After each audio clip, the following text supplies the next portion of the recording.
Guys, isang magandang gabi sa lahat. Welcome back to my channel, Bojolano Hobbyist here. Ngayon, since late night na, mga 9:30 na ng gabi. At bukas may gagawin din ako kaya medyo busy. Ang naisipan ko na i-assemble ko na lang yung RIZOMA V6 na full shifter para sa Sniper150. Pag na-assemble ko na ito ngayon, yung mga parts, so at least bukas diretso ko nang i-install sa motor. So konting adjustments na lang ng mga parts, for example sa brake fluid filter or yung sa brake niya, brake parts, at tsaka sa shifter. Kung may mga matatamaan pang ibang parts sa motor, so at least konting adjustments na lang. Ngayon ipapakita ko sa inyo kung paano mag partial assembly ng RIZOMA full shifter V6, at ipapakita ko din sa inyo yung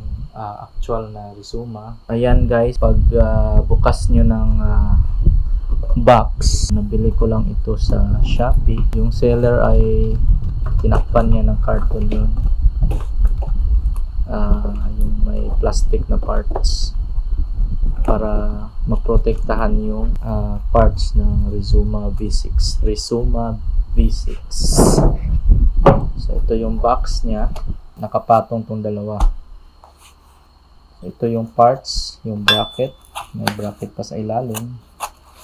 Yung sa shifter niya, at yung sa brake pedal. So yan, kompleto na yan. So itong mga to, mga single layer. So wala nang parts sa ilalim. So ito lang, itong bracket. Ang tigda dalawa. Tapos brake shifter pedal at brake pedal. Ito yung axle niya. Swing arm shaft. Ito yung shifter. Stay tuned lang kayo guys, at isa-isahin kong i-assemble yung mga parts. Dito tayo mag-uumpisa sa shifter side. Kasama na ito sa box yung manual, yung mga parts, nakalagay yung mga numbers, pati yung installation guide, nandito lahat. So ang unahin ko yung sa left side. Halimbawa ito yung swing arm shaft.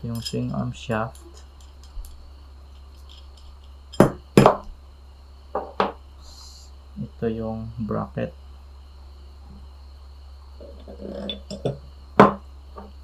Bracket A. Tapos lagyan siya na sa ilalim ng swing arm bush.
So ayan, partial assembly lang muna.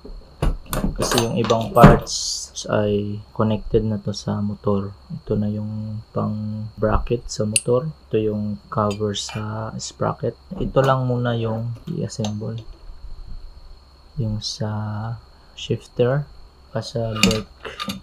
Bukas ay direct ko nang ilagay ito sa motor. At kung ano man yung mga adjustments, so kailangan natin gawin yun para mailagay natin ng tama. Dito na lang muna, stay tuned para bukas.